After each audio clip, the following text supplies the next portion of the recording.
충만함이니라. 아멘.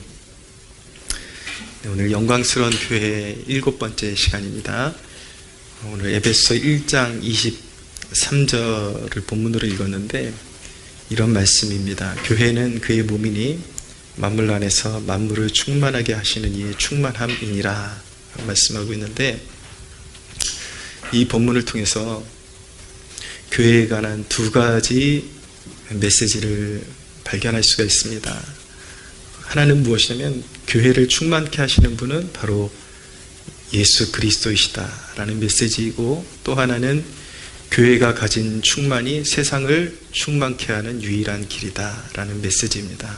이 두 가지 메시지를 골자로 말씀을 나눌 텐데, 먼저 첫째로 교회를 충만케 하시는 분은 바로 예수 그리스도이십니다. 교회는 그의 몸이기 때문에 머리와 올바른 관계 속에 있을 때에 충만케 되는 것입니다. 자, 여러분, 예수님이 교회를 충만케 하시는 분인데, 예수님과 그의 백성이 관계가 올바르게 정립이 되어 있어야 충만함을 입을 수가 있습니다. 예수님은 교회를 충만케 하시는 분이시거든요.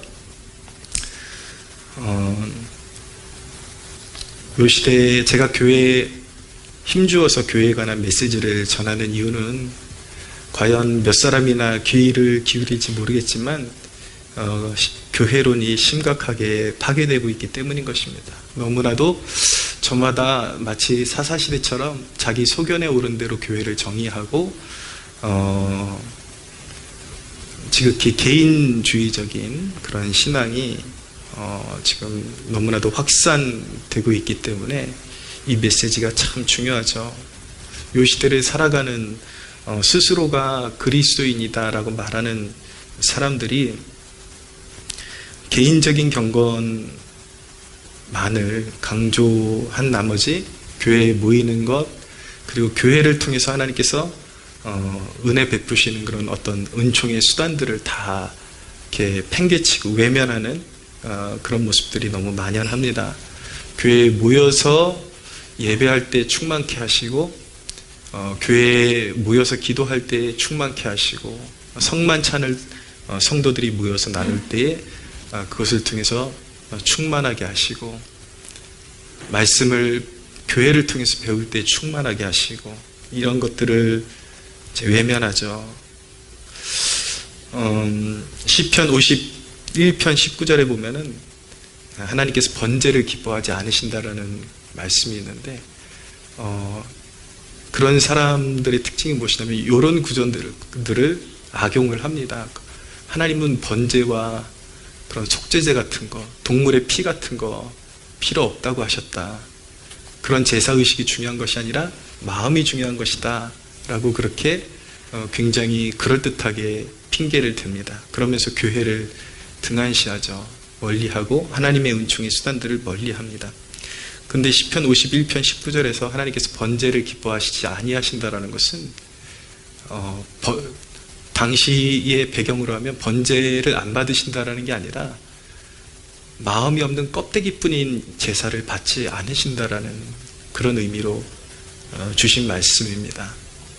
그래서 이 시편의 저자인 그 다윗조차도 똑같은 시편 51편 본문에서 하나님이 번제를 기뻐하지 않으신다, 본인 입술로 그렇게 고백해놓고 하나님이 원하시는 제사는 상한 심령이다 라고 그렇게 고백을 합니다. 하나님께서는 상한 마음을 기쁘게 받아주신다 라고 그렇게 고백을 하면서 오히려 시편 51편 19절에 가서는 그때야 비로소 하나님께서 나의 번제를 기쁘게 받아주신다 라고 그렇게 말씀하고 있는 것입니다.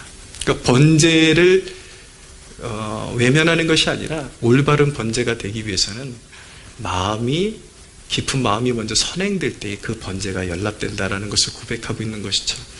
신약 시대인 오늘날로 그것을 환원해서 해석하면 성도의 모임, 예배, 이것이 이 껍데기가 중요하지 않는다라는 것이 아니라 이것도 매우 중요한데, 먼저 상한 심령으로 하나님의 얼굴을 배웠고 그 은혜로 용서받고 싶고 그 은혜로 충만해지고 싶다라는 그 마음의 고백으로 나올 때 비로소 우리의 모임이 하나님 앞에 연락된다라는 뜻으로 그렇게 해석이 되는 것입니다. 할렐루야.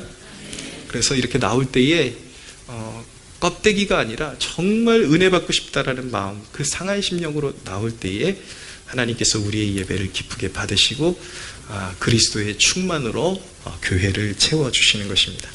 충만은 꽉 찬 상태를 의미하는 것입니다. 다른 말로 말하면 생명력의 풍성함 그리고 부족함 없는 은혜의 상태를 충만이라고 하는 것입니다. 이 충만의 은혜가 우리의 삶 가운데 어떻게 적용되어져 오냐면 우리가 듣기 쉽게 제가 풀이하기 위해서 물질적인 그런 개념으로 환원해서 예를 드리는 것입니다. 돈이 아무리 많아도 누리지 못할 수가 있습니다. 가진 돈은 많은데 누리는 축복을 못 받을 수도 있어요. 건강의 문제나 아니면 끊임없이 터져 올라오는 어떤 삶의 문제들 때문에 그런 말 하잖아요. 진미를 먹어도 먹는 것 같지를 않다라는 표현 쓰지 않습니까? 아무리 펑펑 쓰고 다녀도 채워지지 않는 그 영혼의 그런 영혼의 빈사 상태라 그래야 되나, 그런 경우들이 있거든요. 그리고 버는 것은 많은데 써야 할 곳이 더 많은 그런 허덕임 가운데 살아갈 수도 있습니다. 그런데 충만은 무엇이냐면 하나님의 자녀들에게 있어서 뭔가 항상 부족한 상태에 있는 것 같지만 실상은 부족함이 없는 상태를 이야기하는 것입니다. 그래서 하나님의 채우심은 항상 완전함이에요. 완전함. 그것이 인간의 눈으로 보기에는 세상적인 개념으로 눈으로 봤을 때 너무 형편없는 것처럼 보이고 늘 부족함 가운데 있는 것처럼 보이지만 하나님의 채우심은 완전함입니다. 할렐루야. 네. 여러분 지금 당장 어디 기차 여행가 기차로 어디 예를 들어 선교 여행을 간다 그러면 그 사람한테 필요한 것이 삶의 다른 부수적인 그런 어떤 체험이겠습니까? 당장 필요한 것이 기차표가 제일 중요하겠죠. 그 순간 필요한 것은 다른 그런 필요가 중요한 게 아니라 거기에 갈 수 있는 여비, 그 기차표가 중요한 것입니다. 하나님의 공급이라는 것은 우리의 삶 가운데 뭔가 필요 이상으로 많아 보이는 그런 상태가 아니라 뭔가 부족한 것 같은데 기차표가 필요할 때는 기차표가 채워지고 항상 우리의 필요에 우리가 천성을 향해서 나아가는 그 발걸음 가운데 그 순간순간마다 필요한 것이 우리는 이제 그게 눈에 안 보이니까 지금 안 보이니까 자꾸 불평을 하는 거거든요. 근데 하나님의 채우심은 항상 예비하심이고 완전한 형태로 하나님의 백성들의 필요를 채우십니다. 할렐루야. 영적인 모든 것들이 그러니까 우리의 삶의 모든 바운더리 안에 우리의 필요한 모든 것들이 그런 식으로 하나님에 의해서 채워지는 충만을 경험하게 되는 것입니다. 충만이라는 것은 그런 거예요. 우리 그리스도인들이 어떻게 보면 세상의 만물의 찌꺼기 같은 그런 존재처럼 보이지만 부족함 없는 은혜 가운데 살고 있는 사람들인 것입니다.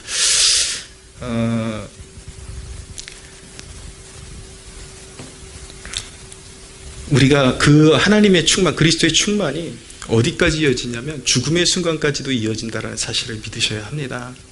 죽음의 순간에 세상에 만 가지를 가진 사람들은 그 죽음의 순간에 모든 것이 다 끝난 것입니다.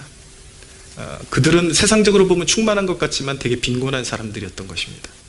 그리스도인들은 죽음과 동시에 그 그리스도 안에 있는 부활의 생명의 풍성함이 죽음 이후까지도 그리스도인을 붙들고 영원히 살게끔 붙들어 주는 것입니다. 할렐루야. 완전한 충만이죠. 그것이 이제 사도 바울이 에베소에서 강조하고 싶었던 내용 중에 무엇이냐면 너희 마음의 눈을 밝히사 그의 부르심의 소망이 무엇이며 성도 안에서 그 기업의 영광의 풍성함이 무엇이며 그의 힘의 위력으로 역사하심을 따라 믿는 우리에게 베푸신 능력의 지극히 크심이 어떠한 것을 너희로 알게 하시기를 원하노라. 그의 능력이 그리스도 안에서 역사하사 죽은 자들 가운데서 다시 살리시고 하늘에서 자기의 오른편에 앉히사 모든 통치와 권세와 능력과 주권과 이 세상뿐 아니라 오는 세상에 일컫는 모든 이름 위에 뛰어나게 하셨다라고 선언하고 있는데 바로 이 그리스도를 죽은 자 가운데서 살리신 그 능력이 바로 교회 중에 믿는 우리 한 사람 한 사람 안에 그 능력이 역사하고 있다라는 것입니다. 할렐루야. 그 충만이라는 것은 그 죽은 자 가운데 살리신 능력의 최대치를 우리가 맛보면서 살아가는 상태를 이야기하는 것입니다.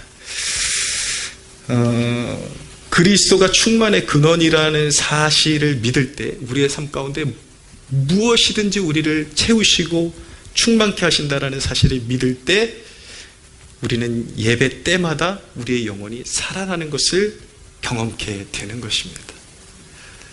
네. 여러분들이 어떤 염려 가운데 왔다가 염려를 안고 예배당 밖을 나가는 것은요, 그 충만을 경험하지 못한 거예요. 네. 그러니까 다른 말로 하면 예배에 실패한 것입니다. 오늘 무엇을 핑계대도 그 세상 염려에 눌려있다라는 거예요, 여러분이 여전히. 그러나 여러분들이 믿음의 눈을 통해서 오늘 내가 뭔가의 눈이 가려져 가지고 굉장히 눌린 상태로 왔는데 아차, 내가 왜 이렇게 미련할까? 그리스도의 충만이 내 삶을 두르고 계시고 내가 그분의 충만을 사모함으로 내 삶에 이렇게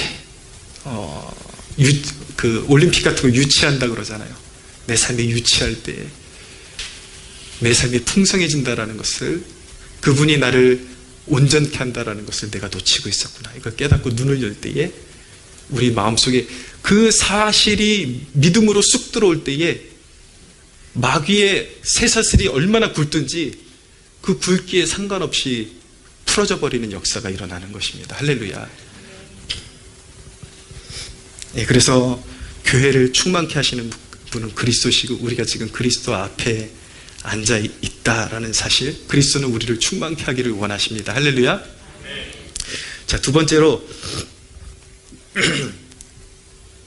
교회가 가진 그 충만이 세상을 충만케 하는 유일한 길이다라는 메시지를 우리가 알아야 합니다. 예수님께서 한 알의 밀알이 살아있으면 한 알 그대로 있고 땅에 떨어져 죽으면 많은 열매를 맺는다라고 말씀하셨습니다. 밀알이 죽어서 열매 맺는 것처럼 교회가 심겨져서 죽어질 때에, 그러니까 저와 여러분이 심겨져서 죽어질 때 생명의 풍성함이 채워지는 것입니다. 우리나라만큼 그것을 실질적으로 체감한 나라가 몇이나 있을까요?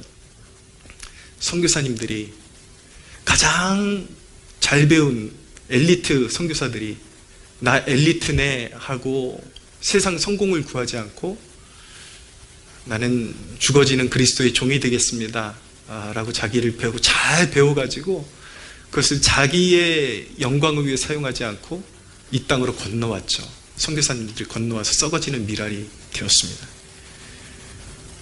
이 나라에 부패한 것도 많지만 이 나라가 이만큼 살게 된 것, 이만큼 번창하고 사람이 살만한 나라가 된 것은 바로 20, 30대의 젊은 선교사님들이 이 땅에 와서 썩어지는 밀알이 되었기 때문에 죽음과 사망과 어두움이 지배적으로 그렇게 묻고 있던 이 나라가 그 어둠의 사슬이 풀어지면서 이렇게 자유하고 번영한 나라가 될 수 있었던 것입니다. 할렐루야.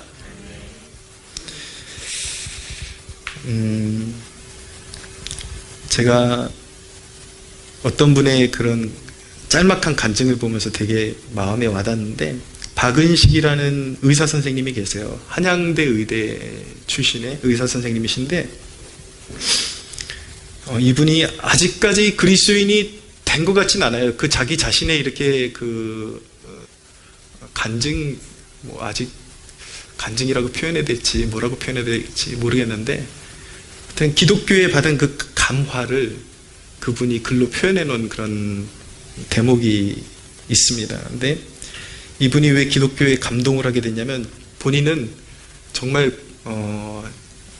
자기 말로는 찐 불교신자라는 것입니다.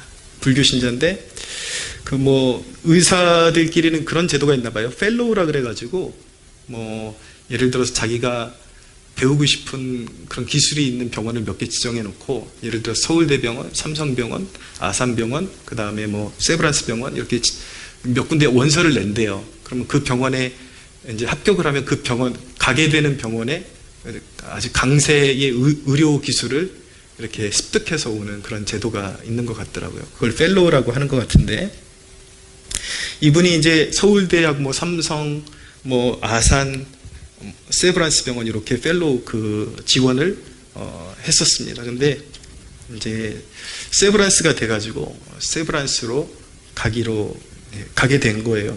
갔더니 세브란스 병원은 기독교 역사를 가지고 있기 때문에 먼저 거기에 들어와서 배우려면 무조건 원목을 만나서 면담을 해야 되는 제도가 있다고 합니다. 그래서 그 순간부터 벌써 여긴 나 여기 이제 그만 나오고 이제 서울대병원으로 가야 되겠다. 여기 너무 싫다.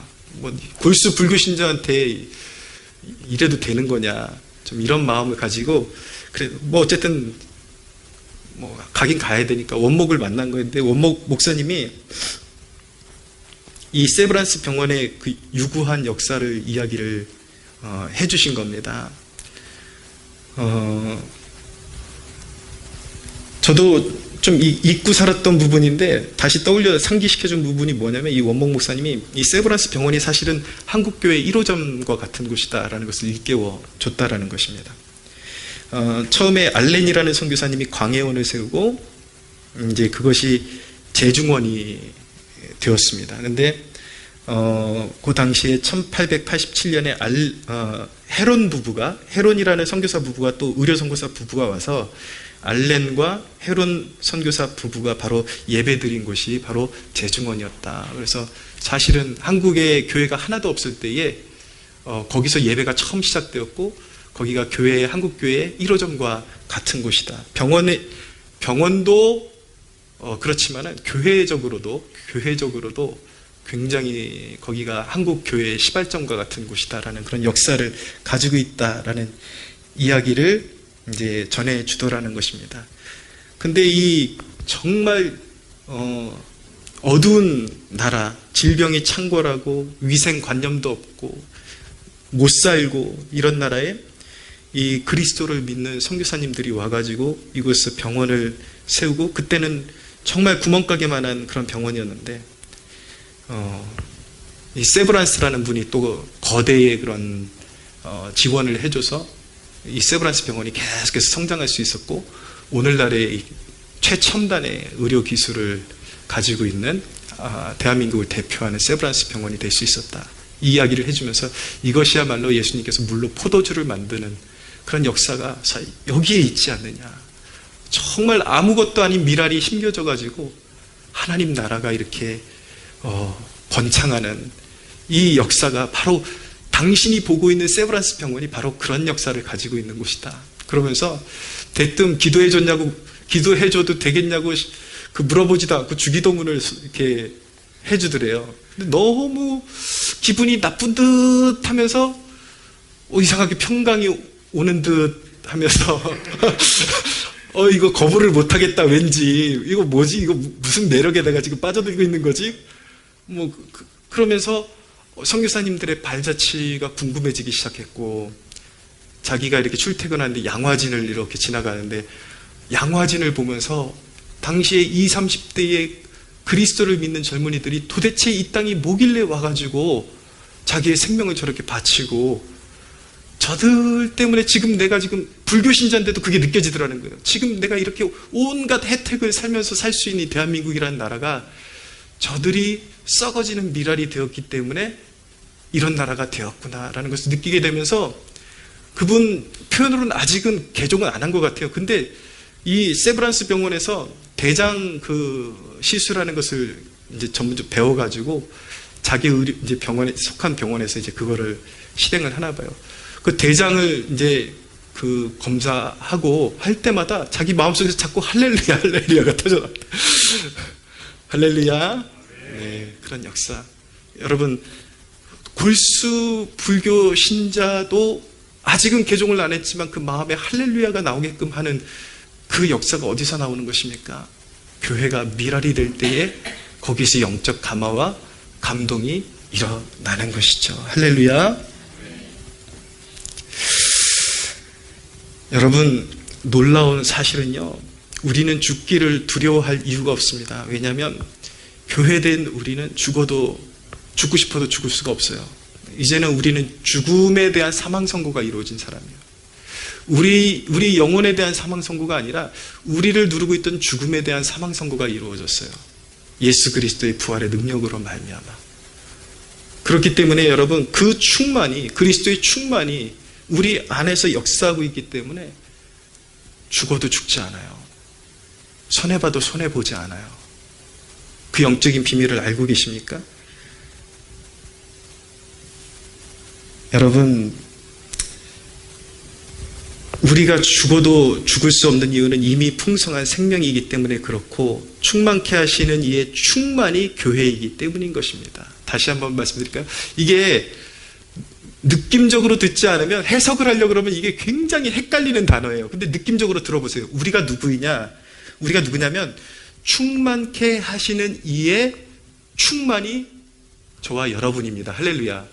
느낌적으로 오시죠? 우리 자체가 충만이라니까요.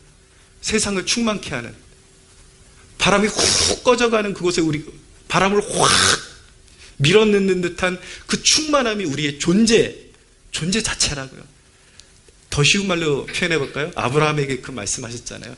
너는 복이 될지라. 할렐루야. 네. 저주받은 땅에 네가 가서 심겨지는 곳마다 사망이 생명으로 바뀌는 역사가 일어날 거야. 이게 바로 저와 여러분의 존재인 것입니다. 할렐루야. 네.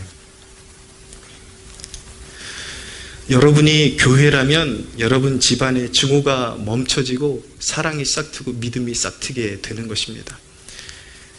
아직도 여러분들의 삶 가운데 그런 관계면에서 분쟁이 끊이지 않는 이유는 그 과도기적인 기간일 수도 있지만 한 번쯤 점검해 봐야 되는 것은 무엇이냐면 믿음이 결여되어서 그렇습니다. 믿음의 법칙으로 살지 않고 아직도 내 혈기로 살기 때문에 분쟁이 끊이지를 않는 것입니다. 순종이라는 거 여러분 잘 생각하셔야 되는데, 단순히 액션을 취하기 이전에 순종의 원래 의미는 믿는 것입니다. 진짜 순종의 의미는 믿는 것이에요. 왜 액션이 안 나오는지 아십니까, 여러분? 믿지 않기 때문에 액션이 안 나오는 겁니다. 그래서 믿음이 없는 사람한테 자꾸 액션을 취하라고 순종하라고 해봤자 이 사람 순종 안 해요. 순종의 첫 단추는 믿는 것입니다. 할렐루야. 믿음이 탑재가 되면 거기서 순종이 나오는 것입니다. 아주 원리는 간단해요. 왜 이 영상이 안 나오지? 왜 음악이 안 나오지? 원리는 간단해요. 플러그를 갖다가 콘센트 옆에다 갖다 놓기만 했지 꼽지를 않았으니까. 원리는 간단합니다. 꼽으면 나오는 거예요. 왜 행실이 나오지 않는가? 꼽지 않았으니까. 제1의 순종의 원리는 믿음으로부터 시작되는 것입니다. 그래서 순종이라는 것은 우리가 삶 가운데 적용해야 되는 순종은 무엇이냐면 바로 그리스도께서 내 삶을, 나의 가정을 다스리신다라는 것을 믿는 믿음의 순종부터 해야 되는 것입니다. 할렐루야. 그게 별거 아닌 것 같은데 여러분, 엄청난 거예요. 엄청난 거예요. 아무리 큰 기계도 전류가 통하지 않으면은 인간의 힘으로 꼼짝할 수 없는 그런 덩치 큰 기계도 일단 플러그만 꼽으면 전기가 들어가기 시작하면 그게 역사하기 시작하죠. 믿음이 없이는 아무것도 할 수 없습니다, 여러분. 믿음이 있어야 하는 것입니다. 그리스도께서 우리 가정을 통치하신다. 나의 직장을 통치하신다. 할렐루야. 그 믿음으로부터 시작돼야 하는 것입니다. 그리고 나의 행실은 최소화시켜야 돼요. 나는 그분이 일하시도록 길을 내어드리는 그 정도만 움직이는 게 제일 좋습니다. 방정 떨고 내가 해야 돼 그러면 다 망칩니다. 그래서 이 신앙은요, 내가 움직이는 걸 최소화시키는 것이 능력입니다. 할렐루야. 그러니까 기도하라는 거예요. 나는 최소화로 움직이고 주님이 크게 역사하시도록. 그게 믿음의 삶인 것입니다. 여러분, 가족 간의 분쟁이 일어나고 가치관의 그런 마찰, 도저히 좁혀지지 않는 것, 싸우지 않아, 완전히 싸우지 않아야 된다, 그런 압박감을 주는 내용이 아닙니다. 싸울 수 있어요. 싸울 수 있는데 문제는 무엇이냐면 아직 이 주제권에 이양이 안 된 사람들은 그냥 혈기로만 싸우고 저주만 하고 오는 것이죠. 근데 주재권이 이양이 된 사람들은 어떻게 싸우냐면 싸워도 그리스도께서 내게 주신 마음을 상대에게 전달을 합니다. 그래서 상대를 긍휼히 여기고 그 마음 가지고 와서 상한 마음으로 기도를 하죠. 방법이 근접 그 방법이 완전히 다른 거예요. 근데 이 차이가 엄청난 차이를 유발시키는 것입니다. 그리스도께 주재권을 드려야 가정에 진정한 치유와 회복이 일어나는 것입니다. 믿으십시오. 그래서 뭐 좀 싸울 수도 있는데 항상 결말이 좋아야 돼요. 긍휼로서 기도할 때 치유가 일어나고 기도로서 복음을 전할 때 충만의 씨가 떨어지는 것입니다. 여러분은 씨가 되기만 하면 우리의 의무는 뭐냐면 우리가 열매를 맺으려고 그러면 안 돼요. 그게 인본주의입니다. 우리는 죽어지기만 하면 열매는 하나님이 맺게 하십니다. 할렐루야.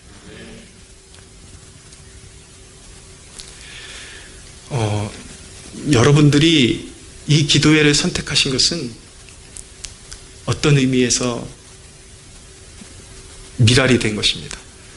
여러분들은 내가 여기에서 무슨 큰 역사를 이루겠어 라고 생각하고 있을지 모르겠지만 여러분들이 본어긴 교회에 기도의 미랄이 되기로 결단했을 때 여러분들은 그냥 여기서 썩어지기만 하면 되는 거예요.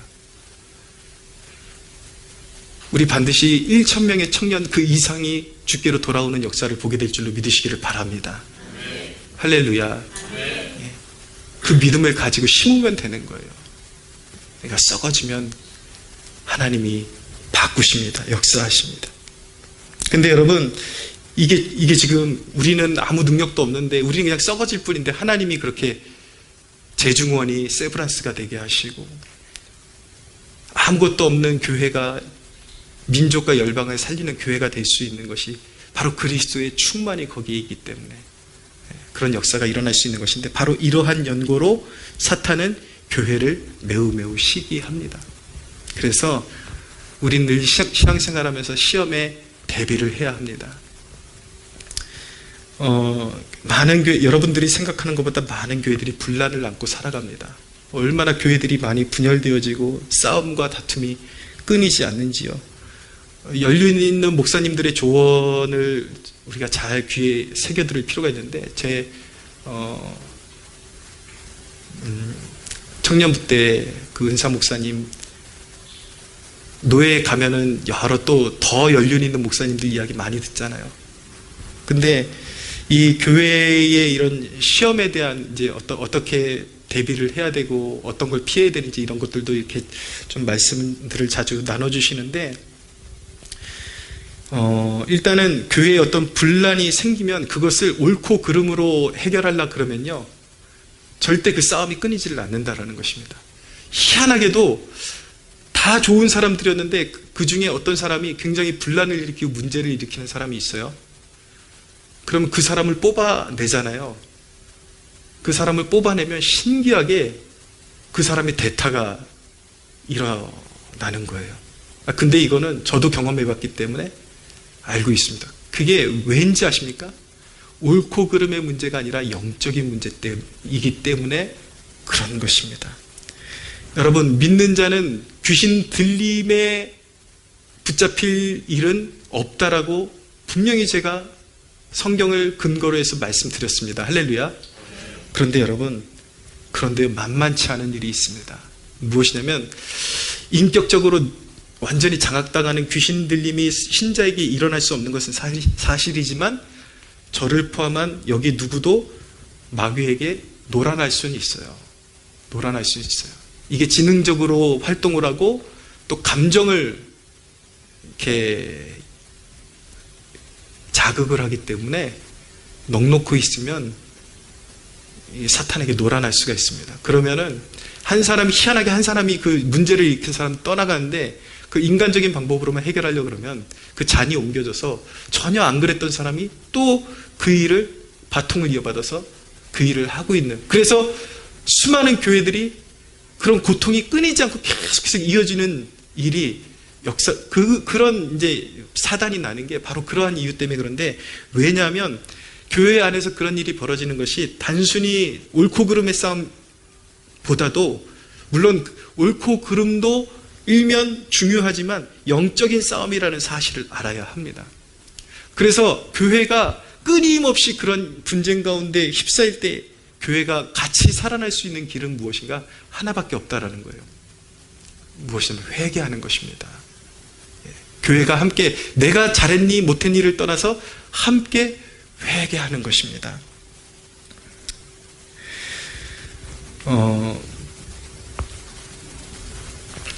이런 말씀 접하면서 저도 하나님 앞에 최근에 많이 회개하고 있습니다. 저도 목회하면서 이상하게 서로 좋았는데 꼭 어느 시점 가면은 이렇게 마음을 휘겁하고 등 돌리는 사람들이 꼭 있어 왔어요. 근데 제일 심하게 휘겁했던 사람들이 하나같이 목회자들이었습니다. 목회자들이었는데 이제 예배 드릴 곳 없다고 우리 교회에서 예배 드리고 싶다 그래서 이렇게 좀 배를 해주고 같이 예배 드렸는데 늘 좋았는데, 목회자들은 이 언어 수단이 또 좋은 편이잖아요. 이 사람 마음을 휘협하는데 온갖 정말 어휘를 너무너무 잘 이용해서 사람 마음을 휘협합니다. 왜 나는 열심히 하려고 그러는데 번번이 이런 일들이 자꾸 반복될까 생각을 해봤어요.